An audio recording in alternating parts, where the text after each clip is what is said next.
Alara stood on the balcony of the grand hall and looked out over the sea of white towers. The sky was pale gold at sunrise, and the domes of the city seemed to glow like lanterns. She drew a slow breath and felt the cool air brush her face. It was quiet on the citadel this early. Only the distant call of seabirds and the soft hum of the shield generators broke the stillness. Alara was the only child of King Terran and Queen Varia. She had lived all her life in the floating city of Arinthia.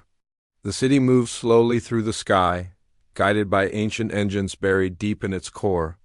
No one knew who built those engines first. Lore said they were gifts from old gods. Her mother told her they were gifts from ancestors. Either way, Arinthia was safe under their power. Alara had lived with safety all her life. She walked the marble halls in shoes soft as clouds. She ate fruit grown in sky gardens and drank wine pressed from purple grapes. She learned music in a bright room lined with silver lutes. She studied history in the great library. She listened to her tutors speak of distant worlds and wars long ended. Her father told her of many battles. He spoke of Arinthian heroes who fought invaders and saved the empire. But he always ended with a warning: never let pride blind her, never let fear rule her. And he warned her about humans. Humans lived on a blue planet far below. They were small and fragile, their bodies were weak. Their metal ships burned bright and loud. They had no great engines like Arinthia. Their swords were tiny and brittle. They used guns that roared like thunder. They chased dreams of conquest across the stars. But Arinthian said humans were mere pests. Alara had never seen a human. She had only heard stories. One story said humans fought with bare hands against star dragons. Another said they built towers that reached the sky and broke the clouds. She heard that they could stare down a dying sun and still stand. But her tutors laughed at those tales. They called them myths. Alara smiled at the memories of bedtime tales. Her nurse told her stories by candlelight. She painted pictures in the air with her hands. She described the warriors bathed in red flame. She said they wore armor forged from meteorite and carried swords humming with power. Alara asked if it was true. The nurse winked and said that truth was up to each heart. Aunt Nisha said that heroes lived inside every soul, not in myth. Ala loved those stories. She closed her eyes and spoke aloud. She imagined herself riding a star horse across burning plains. She imagined a sword of light shining in her hand. She imagined saving a city from a great beast. She imagined singing with the wind. When the sun rose fully, the hall filled with servants and guards. Alara stepped down from the balcony and walked through arches of white marble. She moved among people who bowed low and whispered her name. Her gown was pale blue, trimmed with silver thread. Her hair was dark and straight, tied behind with a ribbon of moon silk. She entered the council chamber. Her parents sat on high seats. Beside each other, their faces were kind but firm. Ministers and commanders waited below. They filed reports about mines on the southern continent, patrols at the outer gates, and trade shipments from the sky ports. Alara watched and listened. She felt the weight of her title settle on her shoulders. She knew she would one day rule this city. She feared she was not ready. She wondered if she could face the unknown. After the meeting, she walked to the library. The doors opened with a soft hiss. Light spilled from the tall windows onto rows of scrolls and holograms. She touched the spines of books and felt the rough leather under her fingers. She scanned titles: The Rise of Arinthia, Legends of the Void, Heroes of Fallen Stars. She pulled a book from the shelf. It was old and faded. The cover showed a human warrior in dark armor. His sword glowed red. Behind him, a city burned. She opened it to a random page and read, He stood alone on the black plain. The sky was torn by lightning, saw blades cut through the air. But he lifted his sword and walked forward. Each step was a promise. Each breath was hope. Alara read more. She saw stories of humans fighting giant beasts, of humans healing alien tribes, and of humans standing firm against impossible odds. She felt a spark in her chest. She closed the book and held it tight. She thought about the myths told at night. She thought of her father's warnings. She thought of her mother's gentle smile. She wondered if myths could hold truth. Alara left the library and walked to the outer gardens. The sky gardens floated on terraces. Vines hung down like waterfalls of green. Flowers bloomed in every shade of red and blue.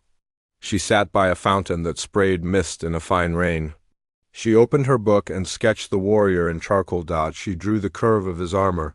She drew the light in his eyes. She tried to capture his courage on paper.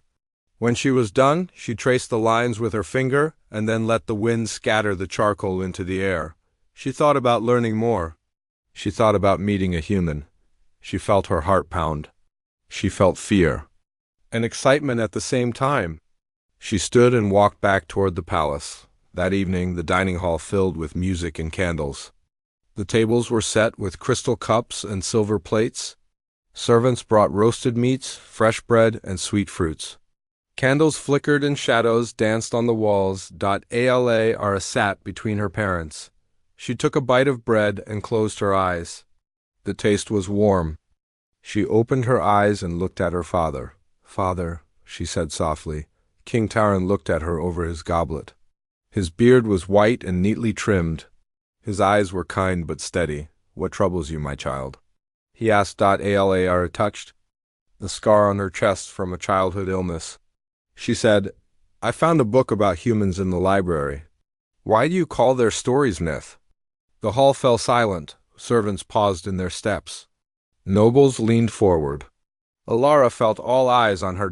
King Taran set down his goblet. He said, "The human stories grew with time. They began as whispers among traders. Then they became songs. Then they became legends. Arinthians value proof over tale. For us, only truth matters." Alara nodded slowly. She felt a knot in her throat. She said, "I wish to learn more. I wish to see if truth lies in those tales." Queen Varia reached for her daughter's hand. She said, "It is dangerous to seek the unknown. We have built this city to protect you." Alara felt her resolve. "Harden," she said. "I understand the risks. I must know what is real." The room was quiet. At last, King Taran spoke. He said, "We will grant your request, but with care. Tomorrow you will begin your lessons in survival and combat. You will train with the royal guard." Alara's eyes lit with hope. She bowed to her father and mother. She said, "Yes, father, I will learn." Later that night, Alara lay in her bed and stared at the ceiling. Moonlight streamed through the window. She thought of the warrior in her book. She thought of the sword that glowed in the dark. She thought of her new path. She closed her eyes and whispered, "May truth guide me." Alara rose early and donned her training tunic. The fabric was light and moved with her body. She stepped into the courtyard and saw rows of royal guards sparring with wooden swords. Their armor was polished and their faces were serious. Instructor Cade approached her. He was tall and broad-shouldered, with silver hair tied back and kind eyes that hid sharp focus. He bowed slightly. "Princess," he said, "your first lesson is basic stance and footwork. Hold your center. Feel the ground beneath your feet. Balance is strength." Alara nodded and stood opposite Cade. She planted her feet shoulder-width apart and bent her knees. She raised her wooden sword in front of her. The hilt was smooth in her hand. She felt its weight. Cade swung his sword in a gentle arc. Alara met it with her blade. The wood clanged softly. She stepped back and tried to match his moves. Her arms shook.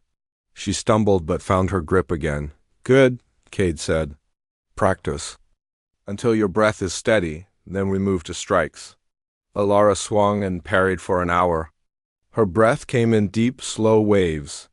Sweat beaded on her forehead. She remembered the words from her book. Each step was a promise. She promised herself to keep going. After the morning lesson, she ate a simple meal of bread, cheese, and fruit. She sat with Cade under an olive tree in the courtyard. The ground was cool under her legs. "In your library book," Cade began, "you saw humans fight with more than swords. They used their whole bodies. They used mind and heart. To face a warrior, you need courage, not just skill." Alara looked at him. She felt her heart quicken. She said, "I want to learn both." Cade smiled. He said, "Then we start with trust. You will train with a partner. You will rely on each other. Truth is stronger than myth." He called two guards forward. One was Reyna, a young woman with short hair and quick reflexes. The other was Zoran, a quiet man with calm eyes and precise strikes. Reyna. "Zoran," Cade said, trained with the princes. "Teach her your style," Reyna bowed. She said, "You will find I move fast. Follow my lead." Zoran bowed as well. He said, "And I use my mind. Watch my guard and learn." Alara bowed and joined them. They stood in a triangle and began slow drills. Reyna moved like wind, circling Alara and tapping her shoulder. Zoran stood firm and called out corrections. Arana stumbled at first. She moved too fast. She moved too slow.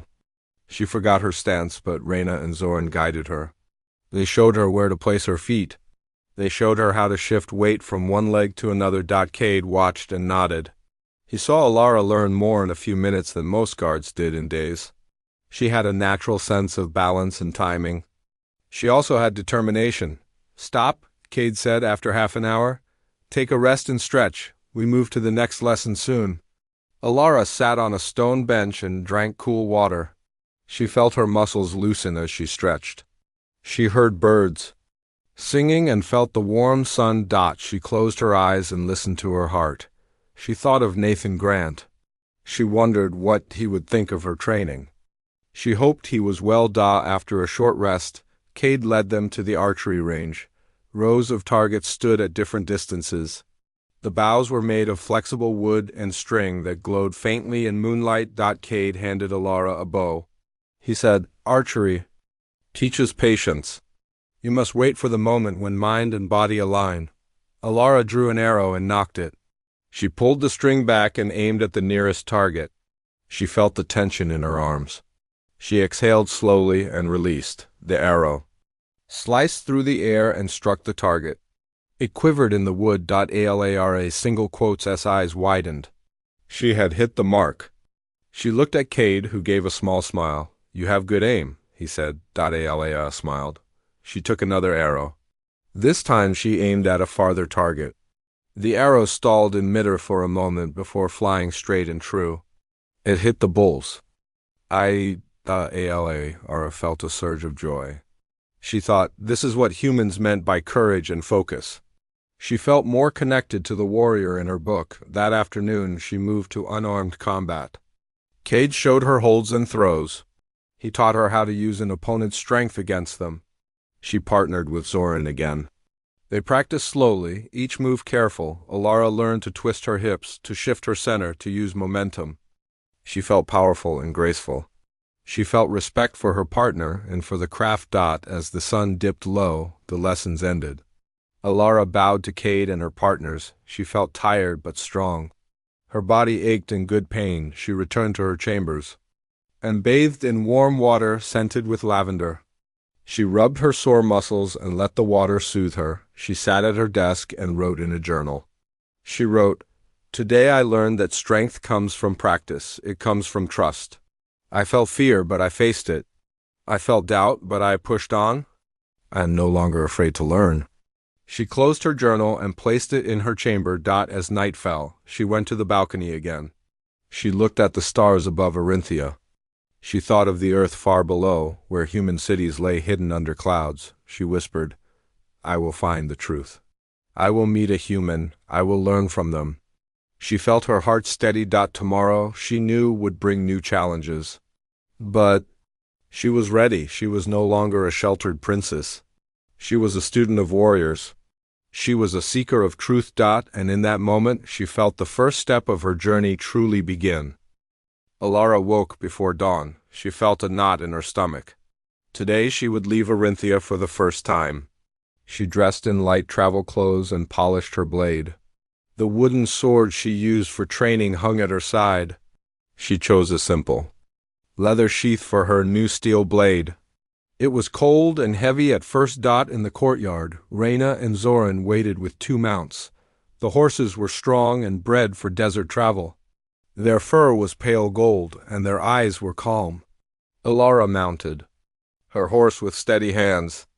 Reyna and Zoran helped secure her saddle and checked her supplies, water skins, dried fruit, and a small pack with scrolls. Cade stood beside Alara. He placed a hand on her shoulder. His eyes were kind and firm. He said, "Be cautious. The desert is wide and full of dangers. Trust your companions and your lessons." Alara nodded. She felt courage and fear mix in her chest. She said, "I will return with truth." With that, they rode through the eastern gate. The walls of Arinthia glowed faintly in morning light. Beyond them, the desert stretched like an ocean of sand. Ripples formed by wind waved across dunes. Alara guided her horse down a rocky path. Reyna led the way with swift steps on foot. Zoran rode behind, scanning the horizon. The sky was pale blue and the sun rose slowly, painting the sand gold. They rode for hours. The heat grew. Alara felt sweat on her neck. She drank water and chewed dried dates. The horses moved steadily, never slowing. At midday they stopped in a dry ravine. Shadows lay across rocks like blankets. They set camp and sat on smooth stone. Alara rested her hands on her blade and closed her eyes. She remembered her first lesson. Ground beneath her feet gave her strength. Now the ground was shifting sand. She had to find her center again. Reyna brought water and pointed to footprints in the sand. They were boot prints and tire tracks. She said, "Humans travel light. They use machines. Look here." Alara knelt and traced the tracks with her finger. She felt hope. She said, "We follow these." Zoran studied the tracks. He said, "The prints lead east. The wind is from the west. The prints are fresh, no more than a day old." Alara felt excitement. They packed quickly and followed the path. The desert grew hotter. Alara shaded her eyes and rode on. After 2 more days, the terrain changed. Rocky outcrops rose from the sand. Cliffs formed ridges that blocked the wind. Inside these rocks, small pools of water and dry brush provided life. They saw lizards and birds. Alara felt closer to earth here. The rocks seemed solid, not shifting like sand. She guided her horse through a narrow pass. Reyna moved beside her like a desert fox. At dusk on the 3rd day, they found a small human camp. It was empty. Tents stood in a circle. Campfires were cold. Footprints led away toward a canyon. They touched a tent flap and felt rough cloth. She looked at Reyna and Zoran. They nodded. They followed the footprints into the canyon. The canyon walls rose high and cast deep shadows. The path twisted and turned. The air was cooler here. Alara felt her heart beat faster. They came to a cave mouth. Inside, a small fire burned. Beside it sat Nathan Grant. His armor was dusty and torn.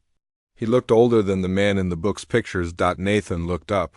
His eyes met Alara's. For a moment the world was still. Alara stepped forward. She said, "I am Princess Alara of Arinthia. I came to find you." Nathan rose slowly. His sword was strapped to his back. He said, "You are far from home, Princess." Alara felt a flash of shame and pride. She said, "You stand before a desert. I have crossed it to meet you." Nathan studied her. He saw the steel blade at her side, the leather pack on her back, and the resolve in her eyes. He bowed his head. He said, "It is an honor." Alara gestured to Reyna and Zoran. She said, "These are my guards. They train me." Nathan nodded to them. He said, "You have strength, but you need answers, I think." Alara nodded. She said, "I must know the truth of humans and their warriors. I must see for myself." Nathan looked at the cave's fire.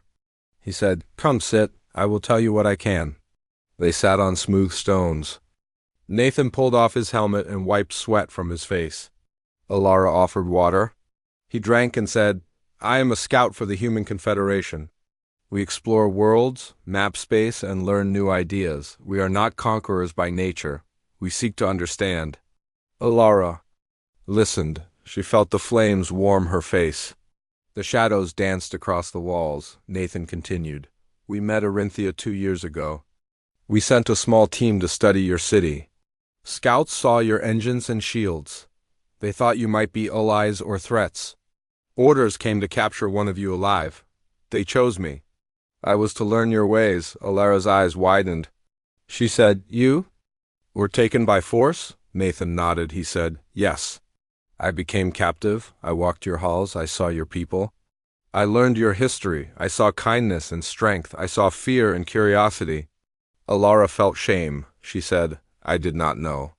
Nathan smiled gently. He said, "Neither did I. We both learned. We both grew. I saw that myths hide truths and truths hide myths." Alara said, "And now I stand here, free to ask questions." Nathan said, "I will answer them honestly. But first you must see the scars of war." He stood and offered his hand. Alara took it. He led her deeper into the cave. They came to a small hollow. On the ground lay a human crest and a broken rifle. Blood had dried on the rocks. Ala knelt and touched the crest. Tears filled her eyes. She said, "I am sorry." Nathan put a hand on her shoulder. He said, "What is done, but we can learn from it and move forward." Alara nodded. She felt resolve harden again in her chest. Nathan then escorted her to a ledge that looked out over the desert. He said, "Look out there. See how wide the world is. Imagine how many stories lie beyond each dune." Alara looked and felt wonder. She saw ridges of rock and waves of sand. She saw the sky stretch forever. Nathan said, "We humans believe that courage comes from facing the unknown. You have done that." Alara turned to him. She felt respect and gratitude. She said, "And you have helped me see truth." "Thank you." Nathan bowed his head. He said, "The honor is mine, Princess." Alara realized then that truth was more than knowledge. It was connection. It was trust between two worlds. As night fell, the fire crackled. Alara and Nathan spoke of dreams, hopes, and fears. They spoke as equals, student and teacher, ally and friend. Reyna and Zoran prepared a simple meal. They shared bread, dried meat, and cup of hot tea. Alara drank and felt warmth spread through her. She looked at the sky filled with stars. She knew this was only the beginning. That night, she slept under the open sky, side by side with Nathan.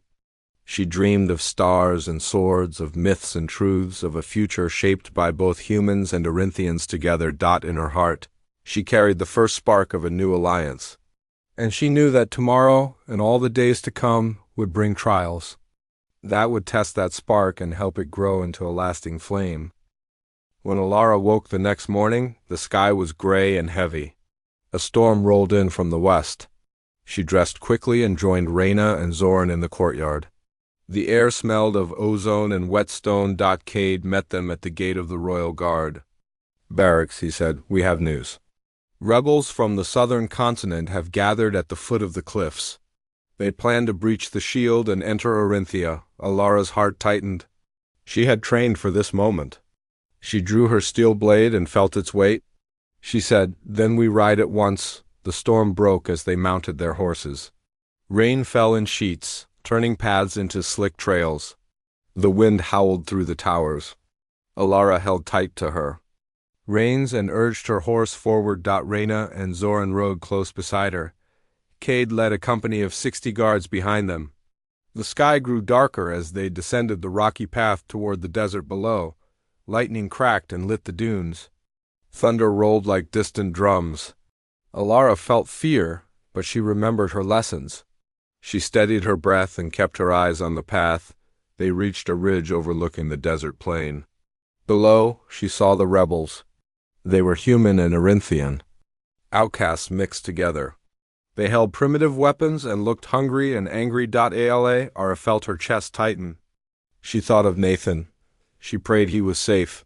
She said, "We cannot let them break through." Cade nodded. He said, "Form ranks. Hold the line at the ridge. We delay them until the main force arrives." Alara took a deep breath. She gathered her courage. She said, "Then let us stand here. No one reaches Orinthia today." The guard formed a line behind a low wall of rock. Alara stood at the center, shadowed by Cade. Reyna and Zoran watched her sides. Rain fell harder. Visibility was low. Alara gripped the hilt of her sword. She felt the cold metal against her palm. A horn sounded across the plain. The rebels charge. They sprinted up the slope, shouting curses and war cries. Their leader rode a black steed and raised a crude spear. Alara lifted her sword. She shouted, "Stand fast!" The rebels crashed against the guard like waves on a cliff. Steel rang on steel. Alara met the first attacker. He swung an iron blade at her knee. She blocked with her sword and struck his wrist. He dropped his weapon and fell. Another rebel charged. Alara spun and thrust. The blade found its mark. He stumbled and slid down the slope, raindrops mixed with blood on her face. She felt her heart pound. She remembered Cade's words, courage. Commies from mind and heart. Behind her, Reyna fought with grace. She moved like a storm, blades flashing. Zoran used his mind to read opponents. He deflected strikes and countered with precise cuts. Alara turned to help a guard whose shield had cracked. She lifted the broken shield aside, blocking a spear thrust. Then she struck the attacker's side. He fell back, horrified. A bolt of lightning lit the sky. Alara saw movement at the edges of the ridge. Rebels circled them. She shouted, "Guards, hold the flanks!" Cade rode up on a war horse. He shouted orders. The guards swung their spears and pressed back the flanking foes. Alara felt exhaustion seep into her muscles. Her arms ached. Her breath was heavy. Still, she fought. A rebel leader faced her. He wore a mask of bone and cloth. His eyes burned with hatred. He swung his axe in a wild arc. Alara ducked and rolled behind cover. She caught her breath. She felt fear rise, but she forced it down. She stood and raised her sword. The rebel leader charged again. Alara met him head-on. Their blades met. Sparks flew. She sidestepped and delivered a quick cut to his shoulder. He roared and lunged. Alara fainted high and struck low. The axe slipped from his grasp. He fell to his knees. Alara held her blade at his throat. She saw terror in his eyes. She remembered her duty, protect Orinthia. She said, "Leave now. Go back from where you came." He gasped and nodded. He backed away and fled down the slope. Alara lowered her sword. She looked around. The rebels were breaking. The survivors ran into the desert, disappearing into the rain. Cade approached and placed a hand on her shoulder. He said, "You fought." "Well, you held the line." Alara's breathing eased. She looked at her blade. It was wet and smeared. She wiped it clean on her cloak. Cade said, "We will patrol the ridge until the sun rises. Then we return to Orinthia." Alara nodded. She felt pride and relief. She thought of Nathan and wondered if he would have joined her side. The storm passed by dawn. Clouds rolled away. Pale light spread across the dunes. Alara and the guard rode back to the citadel. Ornathia's shield glowed faintly in the morning light. The walls were intact. Banners flew from the ramparts. Alara and her party entered the grand gate. Citizens cheered and bowed. Some held up children. Some wiped tears of joy. Quee and Varia stood on the wall above. She waved to her daughter. Alara dismounted and bowed deeply. Queen Varia said, "You have saved Orinthia." Alara rose and said, "I only did what was needed. I'm glad no life was lost inside the walls." King Terran joined them. He rested a hand on Alara's shoulder. He said, "You have proven yourself. You have shown that strength lies in courage and truth." Alara looked at her parents and felt their pride. She thought of Cade, Reyna, Zoran, and the guards. She thought of Nathan. She resolved to speak with Nathan at once. She would tell him of this victory and thank him for inspiring her path. Alara raised her head and looked to the horizon. She saw the rising sun paint the sky in gold and pink. She felt hope. Tomorrow she would meet Nathan again. She would walk the halls of Orinthia not as a sheltered princess, but as a warrior and seeker of truth, and in her heart a new chapter of their alliance was waiting to begin. Alara woke to birdsong and soft light. The chamber was cool. She rubbed sleep from her eyes and stretched. The day ahead held promise and challenge. She dressed in simple travel clothes and fastened her steel blade at her side. Today she would return to Orinthia and walk its halls not as a child, but as one who had seen truth. In the courtyard, Reyna and Zoran prepared their mounts. The horses stood quietly, ready. Alara approached Cade, who held a scroll. His face was serious but gentle. He said, "The Crown Council meets today. They wish to hear your report. They also invite the human scout for a meeting." Alara felt a flutter in her chest. "Report to the council and meet Nathan again." She bowed. She said, "I am ready." They rode to the eastern gate. The journey back was quick. The desert had cooled since the storm. The sky was clear. Orinthia's walls rose in the distance, gleaming in the sun. The shield glowed like a pearl shell. Ala dismounted at the plaza before the throne hall. Citizens watched from balconies. Some bowed low, some cheered softly.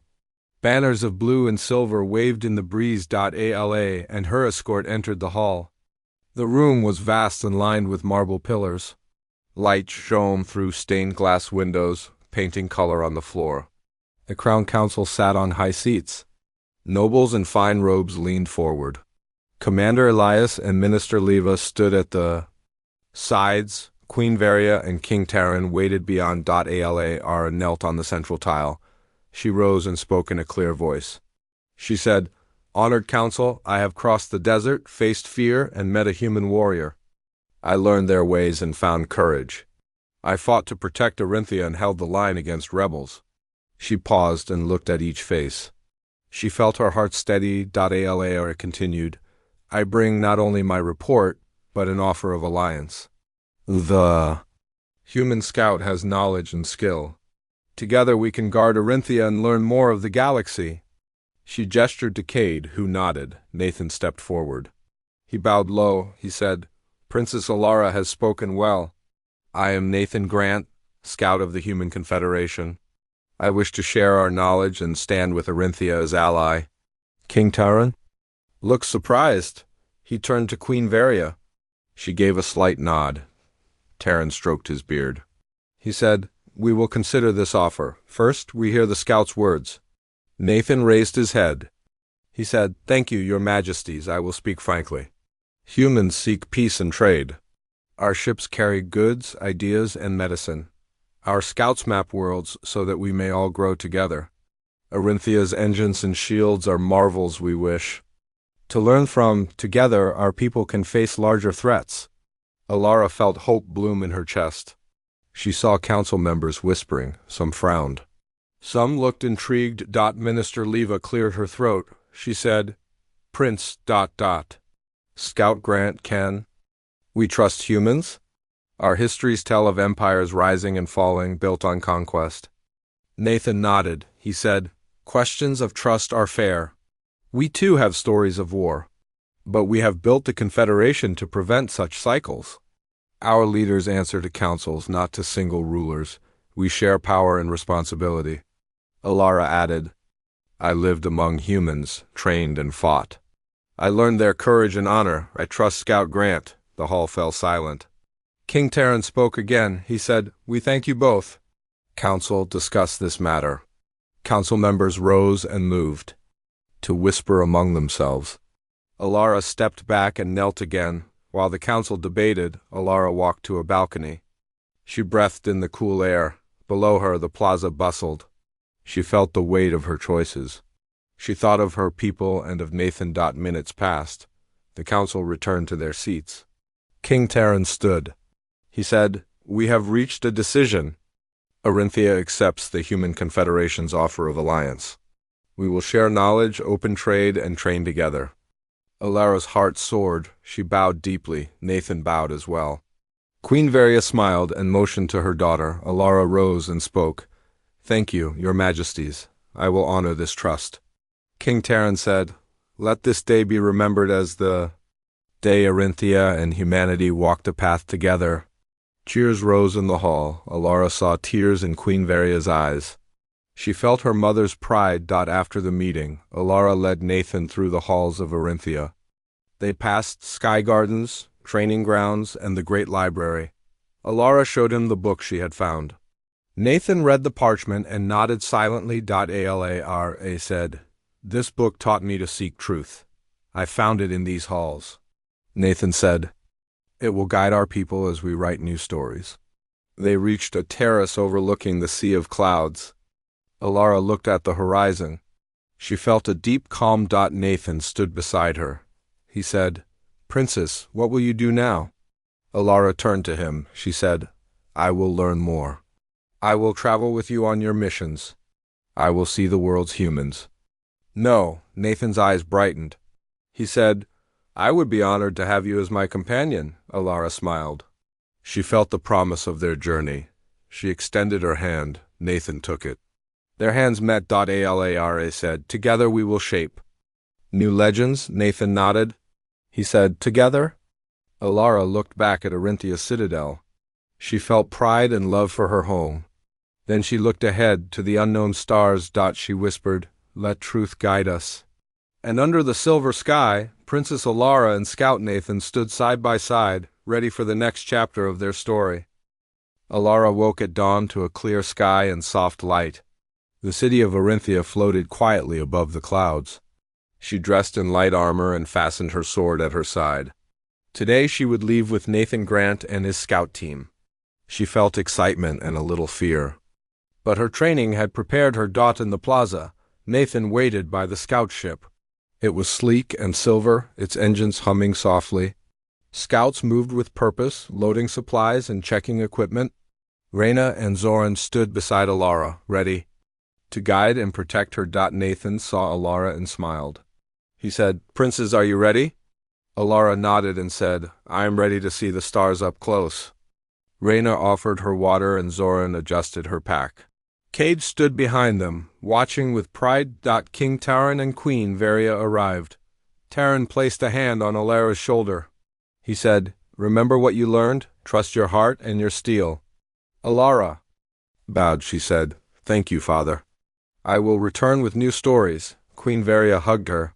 She whispered, "Be safe, my daughter." Alara smiled and stepped onto the ship. The hatch closed behind her. The engines roared and the ship lifted from Arinthia's platform. Alara looked back as the city drifted away. She saw the floating towers and the gardens.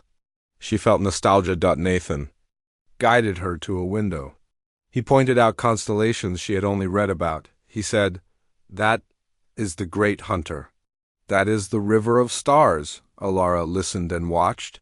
She felt wonder. After a short flight, the ship dropped out of hyperspace into orbit around a small, rocky planet.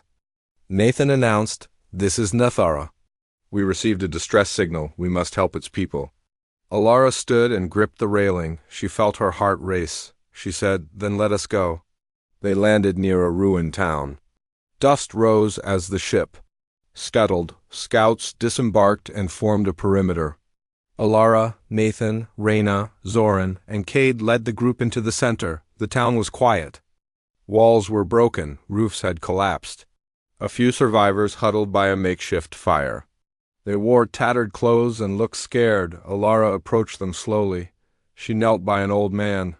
She said, "I am Princess Alara of Arinthia. We come to help." The old man looked up. His eyes were red and tired. He said, "My people suffered an earthquake and attacks by raiders. We lost many. We have no food or water."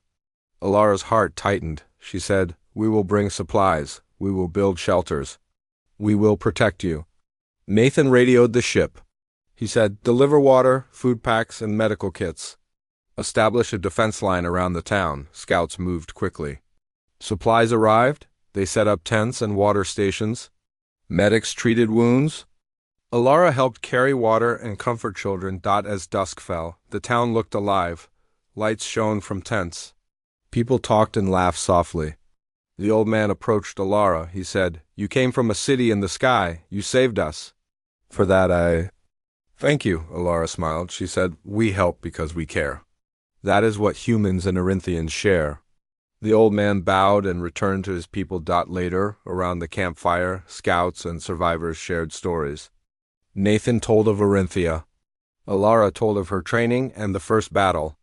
Survivors listened in awe. Alara realized then that truth was not only found in books or fights. It lived in moments of kindness and shared hope. The next morning, they prepared to leave. The town was safer. Survivors waved as the ship took off. Alara said, "I will remember this town. Nathan said, "and its people will remember you." They returned to Orinthia. The ship landed gently. King Terran and Queen Varia awaited them on the platform. They saw the survivors behind. Ara stepped out and greeted her parents. She said, "We help those in need. We learned that true strength is mercy." Queen Varia smiled. She said, "You have become a true leader," King Terran said, "and a true warrior." Alara looked at Nathan. She felt pride and love. She said, "Thank you for guiding me." Nathan bowed. He said, "It was your heart that led the way." That evening, Alara walked the sky gardens. Stars glittered overhead. She thought of her journey, from myth to truth, from princess to warrior. She knelt by a fountain and whispered, "I will continue to learn. I will continue to help. I will continue to seek truth." Above her, the stars shone. Orinthia glowed.